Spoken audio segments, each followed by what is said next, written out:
अस्सलाम वालेकुम नाज़रीन, आप देख रहे हैं प्रोग्राम गोया और मैं हूं अरसलान खालिद। आज के प्रोग्राम में इस वक्त की जो सियासी सूरत हाल है, मैं चाहूँगा हम उस पर तफसील से बात करें। एक तरफ सुप्रीम कोर्ट में समाअत, जहाँ पर आर्टिकल 63A की तशरी इस वक्त जारी है, और आज के जो रिमार्क्स आए उसमें ये बड़ा वाज़े तौर पर कहा गया कि असल मामला नाअहली की मुद्दत का तयन करना है, लेकिन वोट आप डालने से नहीं रोक सकते किसी मेंबर को, और उससे पहले कुछ किया भी नहीं जा सकता। तो लिहाजा ये वोटिंग के अमल की जानिब इस वक्त बढ़ने के हम करीब हैं। कल इजलास होगा कौमी असम्बली का, जिसको एक रुकन कौमी असम्बली जिनकी वफ़ात हुई है उनकी फातिहा के बाद एडजर्न कर दिया जाएगा, और फिर गालिबन 28 की तारीख मुकर्रर की जाएगी जब ये वोटिंग होनी है। लेकिन उसके दरमियान बहुत कुछ है। उससे पहले तमाम तर सियासी जमातें, हुकूमत एक बहुत बड़ा जलसा करने जा रही है। 10 लाख लोग इस्लामाबाद में लाने का दावा है। आज चीज़ों को हतमी शक्ल दे दी गई है। कौन कहाँ से किस रैली की क़यादत करेगा, किस तरह से काफ़िले यहाँ पर पहुँचेंगे। परेड ग्राउंड की जगह है जहाँ पर हुकूमत जलसा करेगी 27 तारीख को, और इसी वक्त में मुख्तलिफ काफ़िले अपोजिशन जमातों के, JUIF, पाकिस्तान मुस्लिम नून के भी मुख्तलिफ काफ़िले इस्लामाबाद में दाखिल हो रहे होंगे। उनके लिए H9 की जगह जो मुख्तस की गई है, उन्होंने भी अपना प्लान तैयार कर लिया है। तो बड़ी तादाद में उनके कारकुनान भी इस्लामाबाद पहुंचेंगे। तो ये एक स्ट्रेंथ अपनी अपनी सियासी जमातें दिखाएंगी, लेकिन एक खदशा जो जाहिर किया जा रहा है कि कहीं कोई बदमज़गी या हेड ऑन कोलिजन की जानिब मामला ना जाए, कोई बदमज़गी की सूरत हाल पैदा ना हो जब इतनी बड़ी तादाद में कारकुनान इस्लामाबाद में दाखिल हो रहे होंगे। अब सवाल ये है कि हुकूमत और अपोजिशन दोनों दावेदार हैं कि उनके पास नंबर गेम ठीक है। वज़ीर आज़म साहब कहते हैं कि वो शिकस्त देंगे अपोजिशन को, उनके मुनहरिफ अरकान बिल्कुल सामने हैं, कोई ढकी छुपी बात नहीं है, इत्तहादी अपना ऐलान करने के करीब हैं। आज MQM ने यहाँ तक कि -1 इमरान खान साहब को माइनस का मशवरा भी दे दिया कि वो PTI से किसी और को नामजद कर दें। पीपल्स पार्टी से उनकी मुलाकात हो गई। ये तमाम तर चीज़ें हैं जो इस वक्त हो रही हैं। दावे दोनों तरफ से हैं। अब देखना यह है कि आने वाले कुछ दिन कितने अहम हैं और उनमें क्या फ़ैसला होता है, और ये जो ट्रांजिशन है, अगर कोई भी तब्दीली होनी है, आया ये स्मूथली हो पाएगी या इसके दरमियान कुछ मसाइल पैदा हो सकते हैं। मैं चाहूँगा इस पर आज के प्रोग्राम में हम बात करें। फिल वक्त एक ब्रेक की जाने बढ़ूँगा। ब्रेक से वापस आकर गेस्ट पार्टिसिपेंट्स का तारुफ करवाऊँगा और फिर हम गुफ्तगू का सिलसिला शुरू करेंगे। साथ रहिएगा।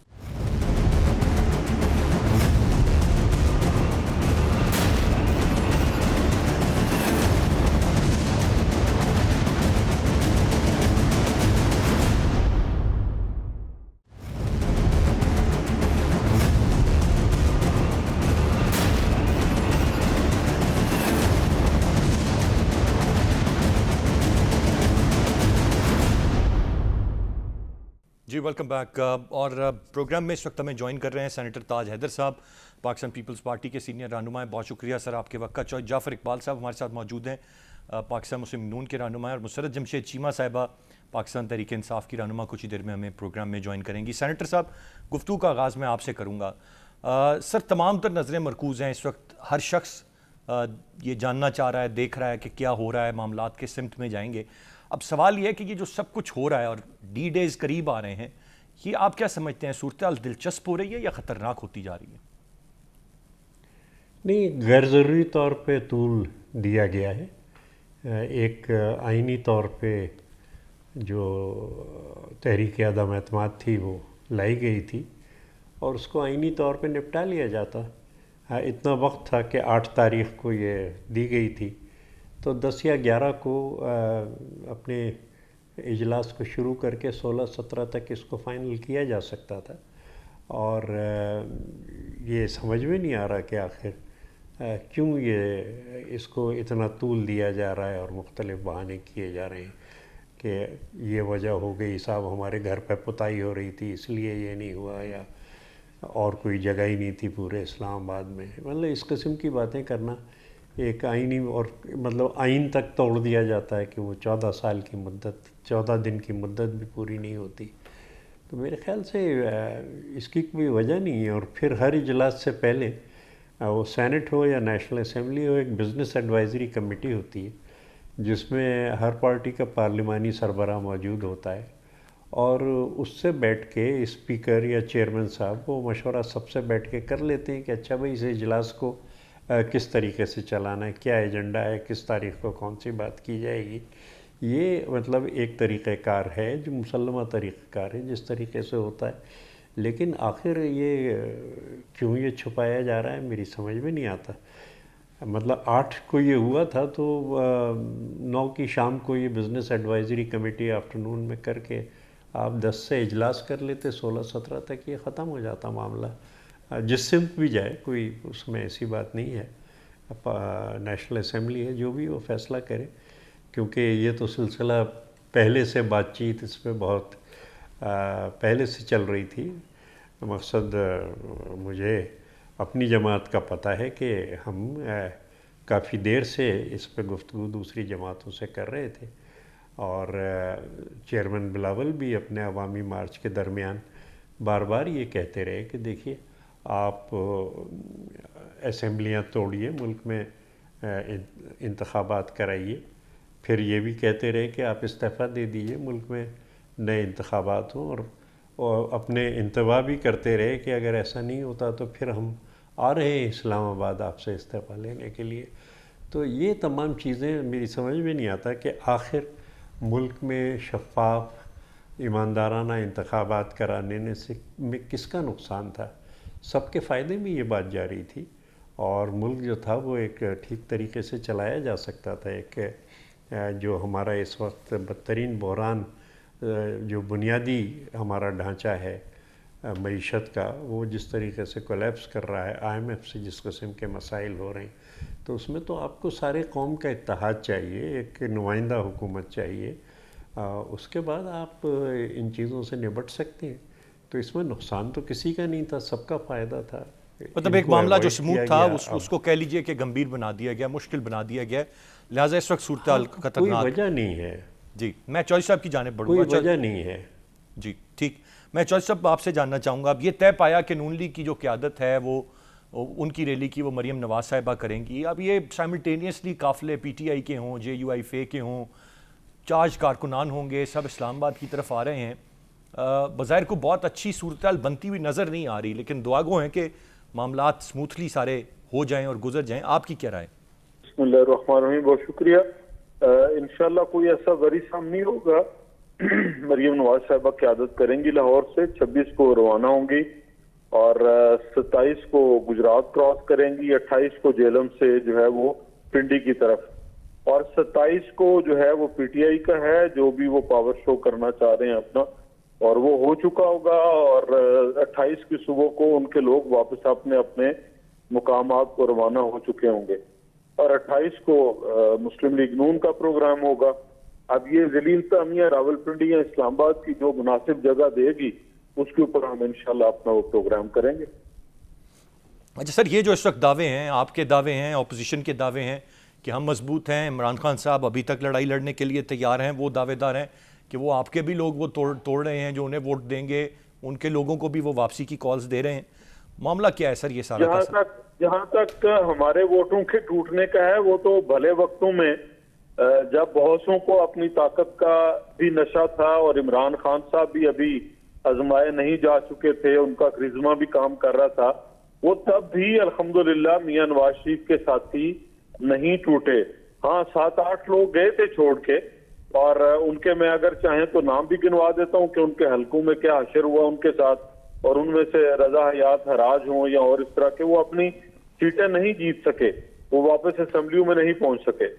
और आज इस दौर में पिछले 3-3.5 साल में क्या क्या हरबा नहीं इस्तेमाल किया इमरान खान नियाजी साहब ने और उनके लाने वालों ने, वो चाहे राना सनाउल्लाह साहब का केस हो, शाहिद खाकान साहब का हो, एहसन इकबाल साहब का हो, मिफ्ता इस्माइल साहब का हो, ख्वाजा साद रफीक, सलमान रफीक साहब का हो, मरियम बीबी या हमजा साहब के हो, वो किसी भी केस में 2-2 साल 1.5 साल जेल में रखा, किसको तोड़ सके? जेलें, मुश्किलात, परेशानियां, लालच ये नहीं तोड़ सकते। और 3.5 साल में ये भी साबित हो गया कि इमरान खान साहब बिल्कुल नाहल और निकम्मे हैं।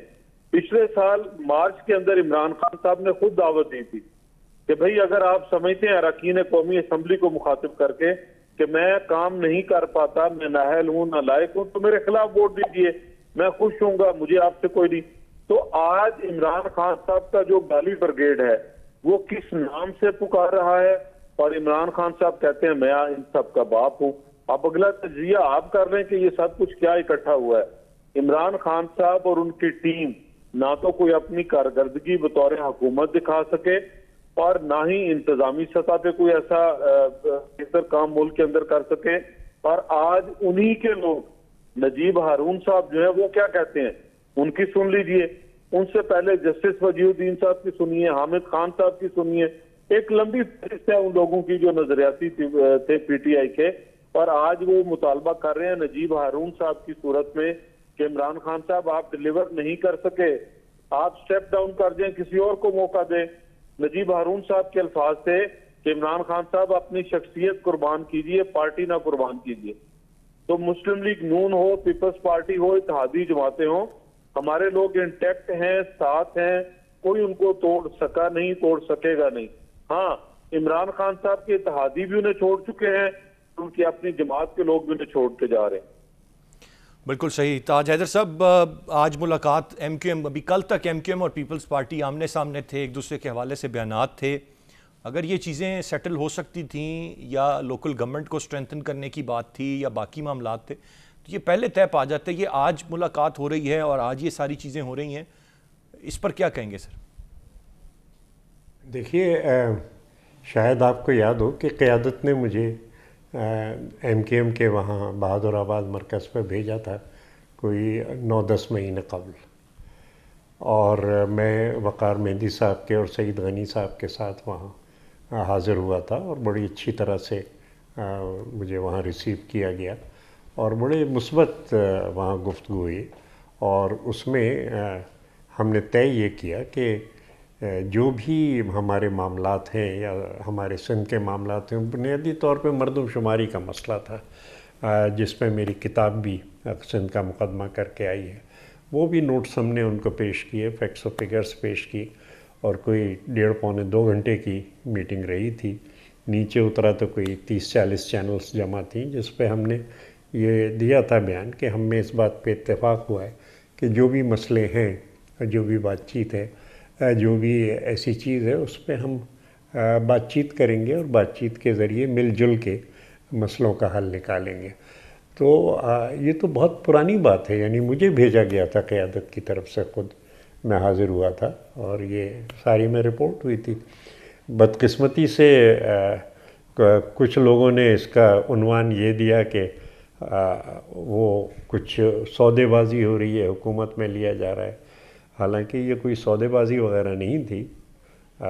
उनके जो एतराज़ात थे वो सुनने थे और अपना मौक़िफ़ जो था वो बताना था और इस बात पे इत्तेफाक करना था कि हमारी बातचीत जारी रहेगी, जो कि जारी रही इस तमाम अरसे में।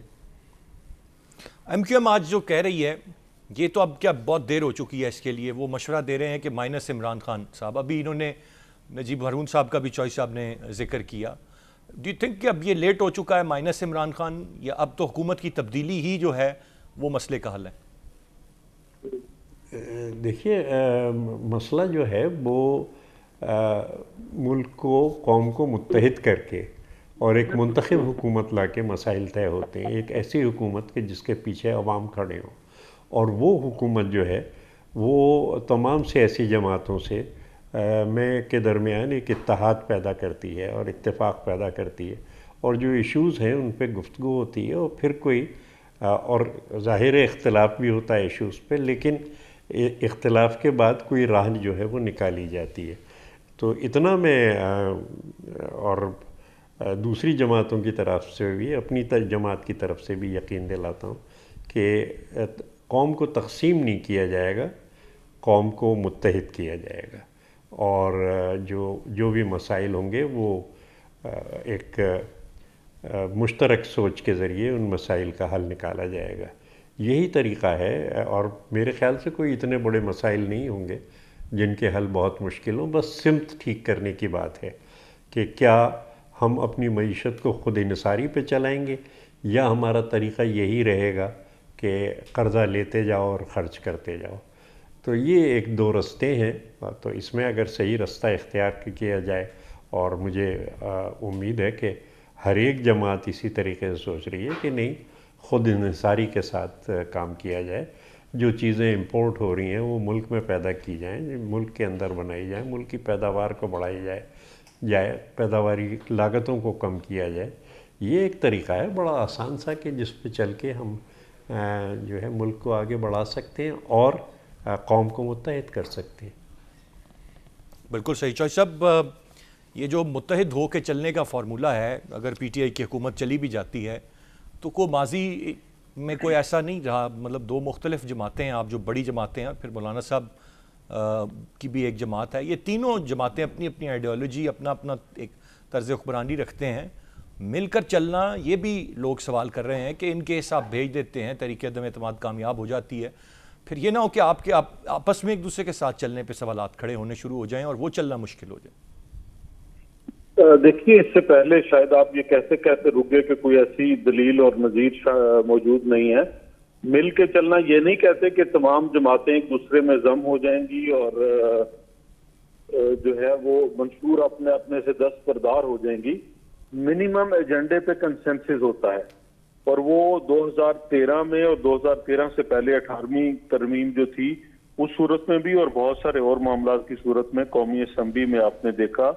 और फिर 2013 से लेकर 2018 तक मियां मोहम्मद नवाज शरीफ ने कौमी असम्बली की अक्सरियत जमातों दावत तो इमरान खान साहब को दी, उनके घर भी चल के गए कि आइए मिनिमम एजेंडे के ऊपर इकट्ठा हों, और फिर हुए। मैं अगर 2-4 मिसालें दूं, स्पीकर साहब और मैं चॉइस साहब एक मिसाल दे देता हूं ना। 2008 में जब आप लोग इकट्ठे हुए थे, पीपल्स पार्टी ने हुकूमत बनाई थी और आप लोग साथ कुछ वजारतें ली थी, लेकिन वो मामला चल नहीं पाया था ना फिर ज्यादा देर। वजारतों का मामला नहीं चला था, वजारतों का मामला नहीं चला। पीपल्स पार्टी ने गवर्नमेंट बनाई, हम जो है वो मुख्तलिफ एजेंडे के ऊपर इकट्ठे होते रहे, साथ चलते रहे।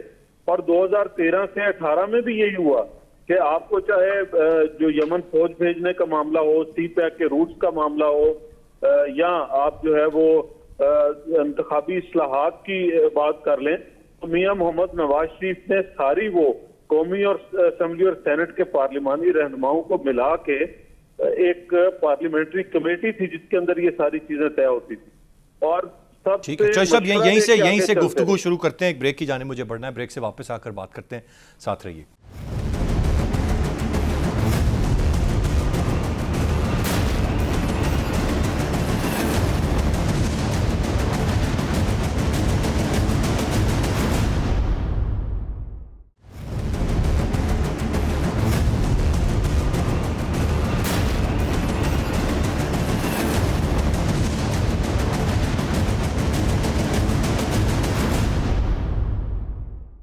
जी वेलकम बैक। मुसरत जमशेद चीमा साहिबा पाकिस्तान तहरीक इंसाफ की रहनुमा में ज्वाइन कर रही हैं। सेनेटर ताज हैदर साहब हमारे साथ ऑलरेडी मौजूद हैं। ताज हैदर साहब, अगर मजीद डिले इसको करती है गवर्नमेंट, ये वोटिंग के सारे मामले को, फिर क्या रिएक्शन, पॉसिबल रिएक्शन है जो अपोजिशन इस सारे मामले पर देगी? देखिए, जद्दोजहद में है हम हमेशा से। आज कोई 50 साल से ऊपर हो गए अमरीकी साम्राज्य के ख़िलाफ़ लड़ते हुए। तो ये जद्दोजहद जो है वो इसमें अप्स एंड डाउन्स आते हैं, कोई ऐसी बात नहीं है। लेकिन जो बड़े मसाइल पैदा होंगे वो यही है कि कौम जो है वो मज़ीद नाउम्मीद होगी और नाउम्मीदी के नतीजे में अवामी एहतजाज जो है वो और बढ़ जाएगा। और बस ख़तरा यही है कि अगर ये चीज़ें पार्लियामान के अंदर तय नहीं होती हैं और इनको सड़कों पे ले जाके तय किया जाता है, तो फिर 80,000 पाकिस्तानी वैसे ही अपनी जानें दे चुके हैं इंतहा पसंदी के मसले पे, दहशतगर्दी के मामले पे।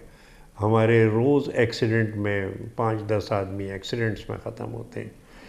मेरी समझ में नहीं आता कि आखिर इस मट्टी को कितना खून मज़ीद चाहिए और आखिर क्यों हम लोग एक महज़्ज़ब तरीक़े से इन तमाम मामलात को तय नहीं कर सकते एक कानूनी आइनी तरीक़े से, जबकि एक आइनी मौजूद है। हम आखिर कौन सी क़यामत आ जाएगी? हुकूमतें आती भी हैं, जाती भी हैं, कोई ऐसी तो बात नहीं है। लेकिन अगर इस मुल्क के अंदर एक साफ़ शफ़ाफ़ इंतख़ाबात हो जाते हैं तो फिर मैं ये नहीं कहूँगा कि ये मेरी जीत है और किसी और की हार है, ये हम सब की जीत है और हमें हम सब की जीत की तरफ बढ़ना चाहिए। और उसमें जो पहली शर्त है वो ये कि एक नुमाइंदा हुकूमत हो। जो असल प्रॉब्लम इस वक्त आई है वो ये कि वह इस हुकूमत की लेजिटिमेसी की, कि जिस तरीके से ये मुंतखब होके आए थे और इसीलिए हमारी क़यादत ने पहले ही दिन ये बात कह दी थी कि ये हुकूमत नहीं चलेगी, क्योंकि इसकी बुनियाद खिश्ते अव्वल जो है वही टेढ़ी रखी गई है। और इसको अगर हम सही कर लें तो आखिर इसमें क्या प्रॉब्लम है। और अगर यही है कि एक सिविल वॉर तो मुल्क में चल रही है 35-40 साल से और उसमें इतने शहीद हो चुके हैं, और अगर इन मामलात पे भी एक जंग के ज़रिए हमें फ़ैसला करना है तो अब क्या करें। हम तो कुर्बानियों से हमारी पार्टी तो कभी पीछे हटी नहीं और हमने तो हमेशा कुर्बानियाँ दी हैं, तो उनके पास शायद इतने तीर ना हों जितने हमारे पास सीने हैं। सेंटर से पॉइंट आ गया। मैं जरा एक दोबारा एक कोशिश करूंगा मैडम की जाने बढ़ने की। मैडम आई होप के बात हो पाएगी। ज़रा अब प्लीज़ कंटिन्यू कीजिए जो आप जिस मामले पर रोशनी डाल रही थी। और मैं सवाल दोबारा से ये कर लेता हूँ कि एक तरफ तो ये दावा है कि आप शिकस्त देंगे, इमरान खान साहब आखिरी हद तक लड़ेंगे, लेकिन फिर एक राह फरार भी है जो एक तरीक़ाकार है, आइनी तरीक़ाकार है कि वोटिंग की तरफ आएँ, बर वक्त आएँ। उसमें भी ऐसे बहाने ढूंढे जा रहे हैं या तासुर कम अज़ कम मिल रहा है कि कुछ ताख़ीर करने की कोशिश की जा रही है कि बात वहाँ तक ना जाए? देखिए डॉक्टर साहब, आईनी हक से किसी ने किसी को नहीं रोका। ये वोट ऑफ नो कॉन्फिडेंस लेके आए हैं, अपने 172 अराकीन को पूरा करें, लेकिन ओपनली मीडिया के सामने यहाँ पे सिंध हाउस में जो कुछ हुआ, जो मनाजिर आपने देखे कि अचानक से लोगों के ज़मीर को जिस तरह से माशाल्लाह बोरियों के मुंह खोल के खरीदने की कोशिश की गई। देखिए हमारा प्रिंसिपल स्टैंड ये है कि अगर हमने इनके लेवल पे जाके करना हो तो हमें ये हुकूमत, ये कुर्सियां नहीं चाहिए। बिल्कुल सही बात है कि आनी जानी चीज है, लेकिन ये बात जरदारी साहब को समझाई जानी चाहिए। ये बात, ये जो एक पूरा टोला है इसको बताया जाए का एक इल्जाम है, किस तरह से, और फिर उन लोगों को फिर वापस कैसे बुला रहे हैं? अगर जिन्होंने बोरियों के मुंह देखकर अपना ज़मीर बेच दिया, उनको वापस कैसे बुलाया जा रहा है? देखिए मैं कंप्लीट कर लूं। हम ये चाहते हैं, हमारे पास 6 हुकूमतें हैं, इनके पास 1 है। अगर हुकूमती वसाइल खर्च करने पे आए तो ये कहीं हमारा मुकाबला नहीं कर सकेंगे, लेकिन हम इस लेवल पे नहीं जाएंगे। हम किन का मैंडेट लेके आए हैं? अवाम का। और मोरालिटी इस मुल्क में सेट करनी पड़ेगी, जिसकी वजह से हम पब्लिक में गए हैं और हमारा ये हक है आईनी। ये भी है, इससे भी हमें कोई नहीं रोक सकता। हम तसादुम क्यों करेंगे? हम तो सिटिंग गवर्नमेंट है और हमने हमेशा पुरअमन जलसे किए हैं। हम ये जलसा कर रहे हैं, ना कोई ये रैली है ना ये कुछ और है। जलसा इसलिए कर रहे हैं कि इस मुल्क के 22 करोड़ अवाम भेड़ बकरियां नहीं है जिनके मैंडेट को चंद अरबों में कौड़ियों के दाम बेचा जाए और हुकूमतें गिराई जाएं और बनाई जाएं। अब इस मुल्क में ऐसा नहीं चलेगा। इसके ऊपर हमें कुछ स्टैंडर्ड सेट करने पड़ेंगे। हम अपने अदलिया की तरफ भी देख रहे हैं और हमारा पूरा मुआशरा देख रहा है इन लोगों के ऊपर के सोसाइटी के अंदर, हमारे मुआशरे के अंदर, पार्लियामेंट के अंदर जिस तरह से ये ओपनली हॉर्स ट्रेडिंग हो रही है और जिस तरह से ये घिनौना खेल खेल के इसको अवाम ने रिजेक्ट कर दिया है। और अगर रिजेक्ट किया है तो वो 27 को इंशाल्लाह हमारा ये जो स्लोगन है अमर बिल मारूफ नहीं अनिल मुनकिर, आज हमें ये स्टैंड लेना पड़ेगा कि ये 22 करोड़ लोगों का मुल्क है। ये चंद खानदान इसके ऊपर सेलिंग एंड बाइंग करके इस मुल्क के ऊपर रूल नहीं कर सकते, मैंडेट को अब्यूज नहीं कर सकते। हमारा ये प्रिंसिपल स्टैंड है कि ऐसा क्या इस मुल्क में हुआ माजी में 70 सालों में ये जो सारी हुकूमतें मिलके नहीं कर सकी, इन्होंने लूटा, हमने मुल्क को बेहतर बनाया, बेहतरी की तरफ लेके गए। एक चीज, आजाद खारजा पॉलिसी, नमूसे रिसालत, महंगाई के ऊपर कंट्रोल किया हमने, पूरी दुनिया के मुकाबले में बेहतर, कोविड को बेहतर अरेंज किया, इकोनॉमी के तमाम इशारे बेहतर है। फिर ऐसा क्या हो गया कि ये सारे चोर इकट्ठे हो गए जाती मुफाद के लिए, एवन फील्ड के लिए, सिरे महल के लिए, और वो चोरी का लाइसेंस जो ये डाका डाल के अवाम के वोट के ऊपर आते थे, ये इनको दोबारा चाहिए, जिसके ऊपर हम हर लेवल पे जाएंगे। और इस वक्त हम अवाम हमारे साथ है। आज prime minister Imran Khan, PTI के कारकुनान और इस मुल्क की अवाम एक पेज पे खड़े हैं। और दूसरा पेज कौन सा है? वो पेज आपने देख लिया है जिसमें पेट फाड़ने वाले, एक दूसरे की कैरेक्टर असैसिनेशन करने वाले, तारीख की बदतरीन कैरेक्टर असैसिनेशन की गई मोहतरमा की। और फिर आज एक स्टेज, और एक ने तो उनकी हुकूमत को भी हराम करार दिया था और उसामा बिन लादेन से फंडिंग हुई थी उनकी हुकूमत गिराने के लिए। और अगर आज ये सब चोर जो एक दूसरे के गिरेबान पकड़ते थे इकट्ठे हैं और हम एक साइड पे हैं, ये चार्ज लगाए ना कोई एक प्राइम मिनिस्टर इमरान खान के ऊपर कि उन्होंने करप्शन की हो या उन्होंने उनके ऊपर कोई एक चार्ज उनका। अच्छा मुशर्रफ साहब, मैंने बड़ी तफसील से बात सुन ली। अब जरा आ जाते हैं आपके मुनहरिफ अराकीन की तरफ। ये आपका इल्जाम है उन पर कि उन्होंने पैसे लिए हैं, इसका कोई सबूत नहीं है। उनकी तरफ से कुरान पाक पर हाथ रख कर कहा गया कि उन्होंने अपनी ज़मीर की आवाज़ पर वो लैदा हुए हैं, मिसमैनेजमेंट है, बात नहीं सुनी जाती है, सारी चीज़ें हैं। ये तो आपका इल्ज़ाम है, ये साबित नहीं अभी तक हुआ। आप तो ये मफरूज़ों पर बात कर रही हैं कि लोग बिक गए, चंद सौ अरब में सब मैंडेट बिक गया। It can be the other way around as well. Doctor साहब देखें, मैं सबकी बात कर भी नहीं रही बाय द वे। इसमें से बहुत सारे हमारे ऑनरेबल अराकीन ऐसे हैं जिनके जायज शिकायत थी और उनके बारे में हमने बात भी की है, प्राइम मिनिस्टर ने भी बात की और हम ओपनली बात कर रहे हैं। और वो ये कि जिनके जेन्युइन इश्यूज वाले भी उनमें हैं, हम ऐसा हरगिज नहीं कह रहे कि सब ने लिए हैं। और अभी ये वाजे भी नहीं हुआ, आपकी बात ठीक है, वो तो उसकी वजह ये है कि हम ये चाहते हैं कि पाकिस्तान के अंदर आयन क्या कहता है। हम ये नहीं कहते कि हम बिल्कुल ठीक है या वो बिल्कुल गलत है। आयन ये कहता है कि जिसने हमारे बल्ले के निशान के ऊपर वोट लिया है उसको आयन ये हक नहीं देता कि वो उस वोट का जाके हमारे खिलाफ इस्तेमाल करे। हम सिर्फ आयनी बात कर रहे हैं। उसके बाद अगर वो करता है तो उसकी वजह क्या है। हम तो उनके सारे जो जायज कंसर्न्स हैं, जो मुझे ये बताएं, मेरा वैसे मैं एक सवाल रखती हूँ कि जो रिजर्व कोटे के ऊपर आए हैं, क्या ये सीधा सीधा पार्टी का इस्तेहकाक मजरू नहीं कर रहे? क्या ये सीधा सीधा अवाम का उस पार्टी के ऊपर जो एतमाद है उसको मजरू नहीं कर रहे? और फिर वो लोग जो हमारे निशान पे इलेक्शन लड़े हैं, वो प्राइम मिनिस्टर इमरान खान को, पीटीआई को वोट पड़ा है, ठीक है, उसमें चंद हजार उनका जाती वोट भी होगा, शक्ति वोट होता है, लेकिन क्या अगर किसी का 10,000 शक्ति वोट और उसको 1,20,000 मिला है तो वो 1,10,000 जो वोट मिला है उसको जाके वो इस तरह से अब्यूज कर सकता है? दोनों सूरतों में ही गैर आईनी बात है। ठीक, बिल्कुल सही। मुशर्रफ साहब पॉइंट आ गया। मैं क्विकली सेंटर साहब ये अदम एतमाद कल को किसी की भी हुकूमत के खिलाफ अगर लोग, चाहे वो पीपल्स पार्टी के हों, मुनहरिफ हो जाएं, तब क्या राय होगी पीपल्स पार्टी की? देखिए, असल में जो भी सेनेट के अरकान हैं या नेशनल असम्बली के अरकान हैं, वो हलफ उठाते हैं और वो हलफ होता है पाकिस्तान की सॉलिडेरिटी, इंटेग्रिटी, वेलबीइंग और प्रॉस्पेरिटी के लिए।